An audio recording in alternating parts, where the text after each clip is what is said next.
E a sociedade aí que tá ali julgando, o que é que você tem a dizer? A sociedade não tem poder de julgar. Alguns dias após o crime, olhando para essa câmera, a senhora disse que perdoava João Bomba. Esse perdão, ele ainda permanece?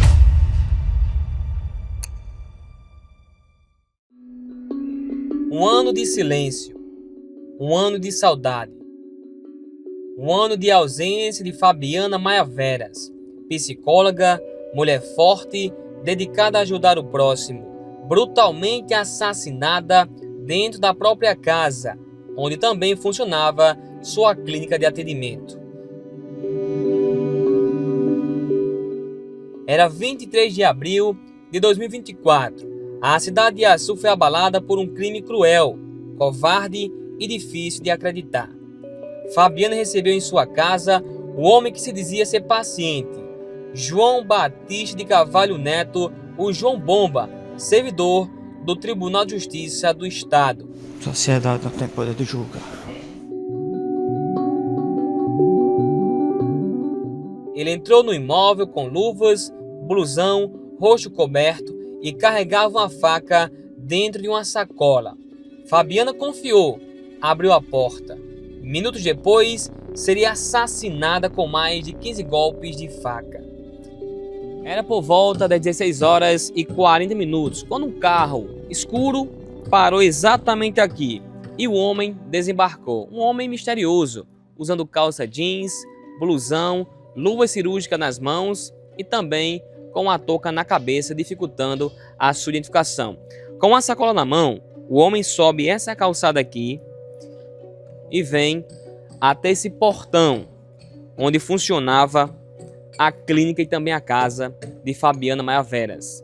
Aqui, ele acaba tocando a campainha e alguns minutos depois, a vítima abre esse portão.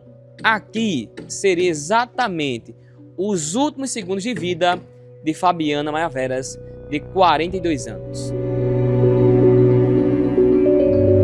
A cena chocou vizinhos, amigos, colegas de profissão e até a imprensa. A notícia correu e Açu parou. Era o fim de uma vida dedicada a ouvir, acolher e salvar outras. Mas a justiça não demorou a agir. Em menos de 20 horas, a Polícia Civil de Açu, sob o comando do delegado Dr. Valério, identificou e prendeu o principal acusado do crime. João Bomba foi localizado em Natal, tentando escapar da lei.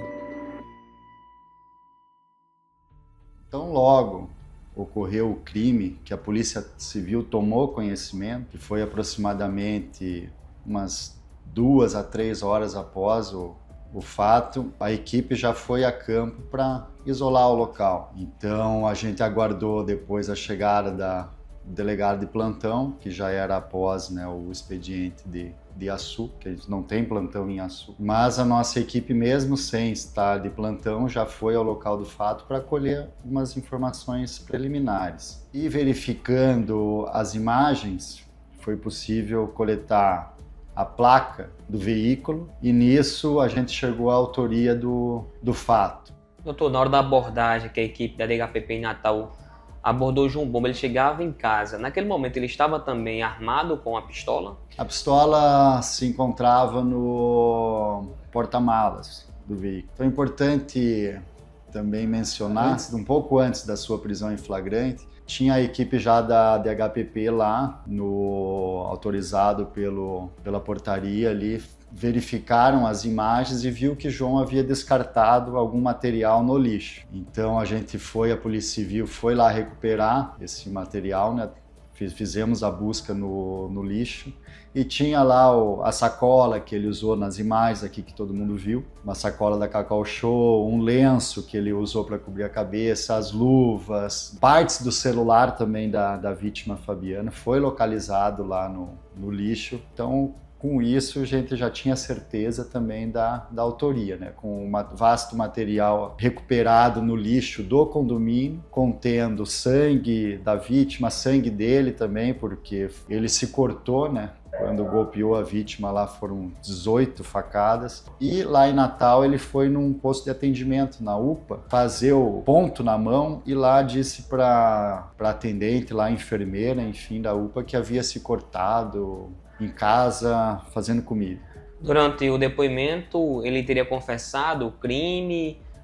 E a gente percebeu que na condução, quando ele chegou aqui em Açu, doutor, muita gente assistiu a chegada de João Bomba. Eu falo a população, porque foi um crime que tomou a repercussão nacional pela forma brutal e até pelas cenas que a polícia captou nas imagens. Ele abraça a Fabiana e segundos depois ele comete o crime contra ela. No dia do fato lá, a polícia acredita que ele estava armado também com a pistola e também, além de estar armado com uma faca ou com um canivete? A gente acredita que ele foi sim com a pistola, porque a Fabiana ela foi encontrada amordaçada e ela fazia fisiculturismo, uma mulher forte, então a gente não acredita que ele rendeu ela com uma faca, e sim com a pistola, e depois ele amarrou ela. E pela forma como foi ela encontrada, presume-se que a gente tem essa linha, né, de investigação que realmente ele foi armado. E inclusive, sempre eu acompanho os comentários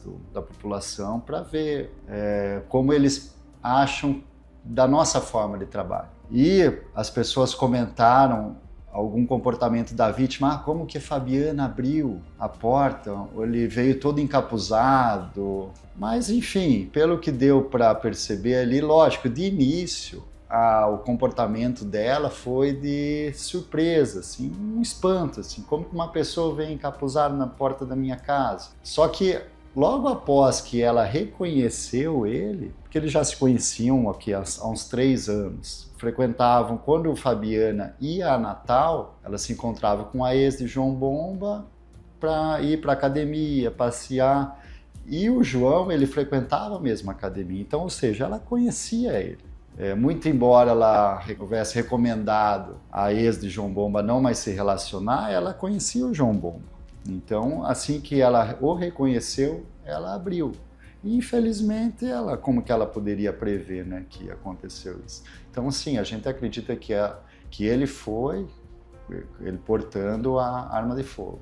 Pelo trabalho e a investigação que a Polícia Civil teve, dá para se entender que foi um crime bem planejado por João Bomba? Ele já vinha planejando, e inclusive isso é uma das teses da acusação, porque a única tese de defesa hoje que eles têm, porque vasto material probatório com perícia, tudo no local, sangue de João Bomba na residência da vítima. Então, a única tese da defesa agora é alegar a insanidade mental dele. Então, a gente produziu várias provas e entregamos ao Ministério Público, que agora, como órgão acusador, vai utilizar todos esses elementos para afastar essa suposta alegação da defesa de insanidade mental. E o planejamento é uma das teses.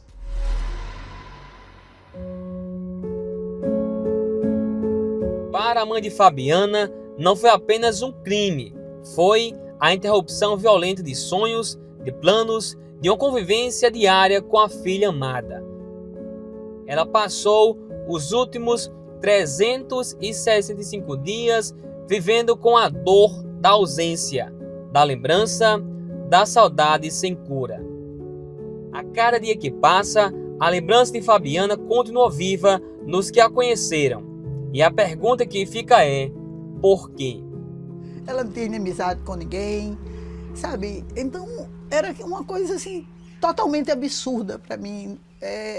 Não vinha à minha mente nada, porque ela não tinha inimizade com ninguém para ter havido aquilo tudo, né? Nada justificava, e principalmente com a pessoa que ela era. E como era Fabiana como filha, como mulher e também como profissional? Olha, como filha eu posso dizer que eu sou uma mãe privilegiada, porque Deus me deu a melhor filha.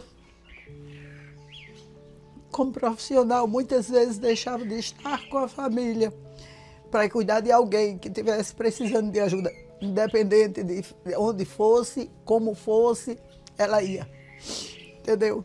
E como pessoa, ser humano, era de uma humildade ímpar. Onde ela chegava, se dava bem com todo mundo. Se chegasse numa casa e a pessoa oferecesse um copo d'água, ela aceitava como se estivesse aceitando a melhor bebida do mundo. Um prato de feijão para ela era assim um banquete. Então minha filha era muito humilde e muito humana. Ela já havia demonstrado para a senhora que, além de mãe, também era amiga. Se estava recebendo alguma ameaça, ela demonstrava algum medo de algum fato acontecer com ela, ou ela não tinha, digamos que essa preocupação de transmitir a preocupação para a senhora como mãe? Não, ela não tinha. Realmente, ela nunca recebeu ameaça de nada, de ninguém, de nada. Então, eu que ficava preocupada, né? Porque ela ficava atendendo até tarde e vinha muitas vezes aqui para a fazenda à noite e eu ficava preocupada. Mas ela não aconteceu nada disso, porque senão ela teria me dito mesmo sabendo que me preocupava. Mas ela teria dito. A senhora acredita que a justiça está sendo feita e, ao mesmo tempo, a senhora teme que João Bomba seja absolvido ou pegue uma pena mínima diante do que ele cometeu? Não. Eu não espero em nenhum momento. Eu sei que a justiça será feita. Eu sei que esses jurados que eles vão ser conscientes, eles vão saber. E eu até digo que se eles se colocarem um momento no meu lugar, ele teria prisão perpétua. Eu não tenho medo dele ser absolvido, porque eu acredito na justiça. Eu acredito que a pena dele vai ser aplicada e ele vai cumprir, sim. Como é que tem sido para a senhora, e eu volto a frisar como mãe, como amiga, como é que tem sido enfrentar esses dias, um ano hoje se completa, da ausência de Fabiana, e como é enfrentar esse dia a dia sem Fabiana? Dificílimo. Dificílimo. Aqui na fazenda, principalmente, que era onde a gente ficava mais. Ela gostava muito de vir aqui para a fazenda, de montar. Então, aqui eu sinto muito mais a falta dela, porque eu estou dividindo o meu tempo entre a fazenda e Natal, né? As obrigações, os compromissos. Mas tanto lá como aqui é muito difícil, porque a gente tinha uma ligação muito forte. Ela nasceu no dia do meu aniversário de parto normal. Então, eu costumo dizer que isso não é por acaso, né? Então, a gente tinha uma relação mãe e filha perfeita. E aí, desse mãe e filha vinha de amiga, de companheira, de tudo, de tudo. Então, tem sido dias muito difíceis, muito difíceis. Dalva, olhando para essa foto, a senhora como mãe, como avó, o que é que a senhora transmite para essa filha de Fabiana? E olhando para a Fabiana, o que é que a senhora diria para ela se tivesse a chance de estar com ela nesse momento aqui, como se fosse uma última conversa? O que é que a senhora diria para a Fabiana? Olha, eu acho que Fabiana viveu tudo certo. Ela fez tudo certo. Mesmo quando ela abriu aquela porta para esse mau elemento, que as pessoas questionam por que ela abriu, ela fez tudo certo. Em nenhum momento ela errou em nada. Eu sempre recomendei, como eu acabei de dizer, que ela tivesse muito cuidado, que isso, que aquilo. Hoje o que eu diria para ela é o seguinte, que ela estava certa, quando ela tinha uma confiança gigantesca em mim. Eu tenho reunido todas as minhas forças para dar conta, principalmente de Marina, que não entende. Ela, às vezes, eu estou no telefone e ela pergunta, mãe, você está falando com o Caca? Que era assim que ela chamava ela. Ou pergunta quando é que ela vai voltar. Isso é para matar, me mata, me rasga a alma. De que tamanha inocência. E eu costumo dizer para ela que ela não vai voltar, nós é que vamos encontrar com ela um dia, né? Então, o que eu diria para ela é isso, que a confiança que ela tinha em mim, eu estou honrando. E vai ser sempre assim. Eu vivo mais por isso, entendeu? No dia do fato, me recorda muito bem que João Bomba chegou lá em um carro, totalmente vestido, um homem misterioso e desconhecido. Ela abre o portão, Dona Dalva, e em questão de segundos abraça o seu maior inimigo, que segundos depois tiraria a vida da sua filha. Aquela imagem ali impactou a senhora como mãe ao vê-la ela abraçando de forma carinhosa João Bomba, morte, né? abraçando de fato a morte e poucos segundos depois ele rende ela, amordaça ela e desfere mais de 10 golpes de faca. Muito mais. Então, ali começou a luta e o luto, né? A minha filha lutou muito, eu sei que sim. E eu sei, hoje eu até postei isso, que naquele momento eu acho que ela lutou mais por mim e por Marina do que mesmo por ela, entendeu? É como eu digo, a minha filha era doce, era boa. Ela abriu e ainda achou. Ele foi tão frio que ele entrou com uma sacola de uma loja, como se fosse um presente para ela. Então você abre a porta de alguém com uma embalagem, só que ali dentro vinha soco inglês, vinha facas, e tudo que ele usaria contra ela, né?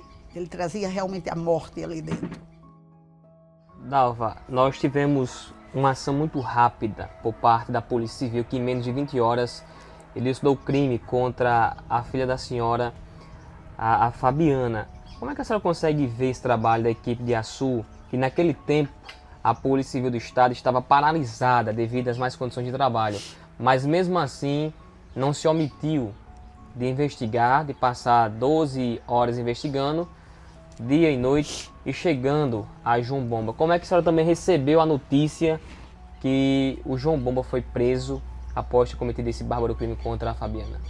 Parabenizo mais uma vez, sempre vou parabenizar a polícia, Dr. Valério, na pessoa do Dr. Valério, toda a sua equipe, né? Foi muito rápido, tudo foi muito rápido, entendeu? Ele não contava com isso, justamente pela polícia estar em greve, por isso ele tinha premeditado tudo. Ele imaginou de fazer tudo isso e dar tempo para ele fugir. Mas eu acredito no trabalho da polícia e hoje mais ainda. Eu sempre acreditei, eu tenho um irmão policial federal que hoje é aposentado, mas eu sempre acreditei muito na polícia. E a polícia está de parabéns, continua de parabéns. O delegado, Dr. Valério, maravilhoso. O crime contra a Fabiana trouxe um clamor muito grande para a sociedade açuense, do estado também do país. Foi destaque a nível nacional. Mas falando para Açu, quando ele chegou a ser conduzido para a delegacia, muita gente, Dona Dalva, representava ali a senhora, mas de forma por cobrar justiça, né? Qual é a mensagem que a senhora passa para essas pessoas que estiveram lá, gritando por justiça, chamando ele de assassino? Como é que a senhora consegue ver isso e qual a mensagem que a senhora passa para esse pessoal de Açu? Desde criança que eu escuto dizer que a voz do povo é a voz de Deus. Ali era a voz de Deus purinha. Açu, muito obrigada, muito obrigada. Porque a população foi lá clamar em meu nome, né? Minha voz, como você disse. Ali era a minha voz, clamando por justiça. Alguns dias após o crime, olhando para essa câmera, a senhora disse que perdoava João Bomba. Esse perdão, ele ainda permanece? Sim, sim. Durante a audiência, eu tive o desprazer de vê-lo. O tempo todo eu pedi para que Deus fizesse a justiça dele. Eu sei que a justiça será feita, está sendo feita, a da terra e a do céu. Mas o meu perdão, desde o primeiro momento, ele tem, entendeu? Agora, isso não quer dizer de nenhuma forma que eu não queira que ele seja punido, entendeu? Que ele cumpra a pena dele, que a justiça seja feita, para que ele não pratique com outras pessoas essa mesma perversidade que ele fez com minha filha. Ele arrancou os pedaços dela. Então ele é perverso. Ele não pode em nenhum momento pensar em ser solto, porque ele vai fazer com outras pessoas que contrariar ele. Tá entendendo? Porque ele é mau, ele é do mal mesmo. Tá entendendo? Porque isso não existe justificativa para alguém fazer uma crueldade dessa com alguém. A senhora está pronta para assistir o júri estar cara a cara com o João Mumba? Sim. Eu costumo dizer, a minha psicóloga perguntou se eu estava pronta para ficar cara a cara com ele. Eu falei para ela e vou falar para você. Depois que eu coloquei minha filha na última morada, eu estou pronta para qualquer coisa. A qualquer hora, sempre, pode ter certeza. E vou até o fim. Vou honrar a memória da minha filha, a confiança que ela tinha em mim. Claro que eu estou pronta. Fabiana Maiaveras, o nome que não será esquecido, uma história que segue viva, uma dor que jamais será apagada.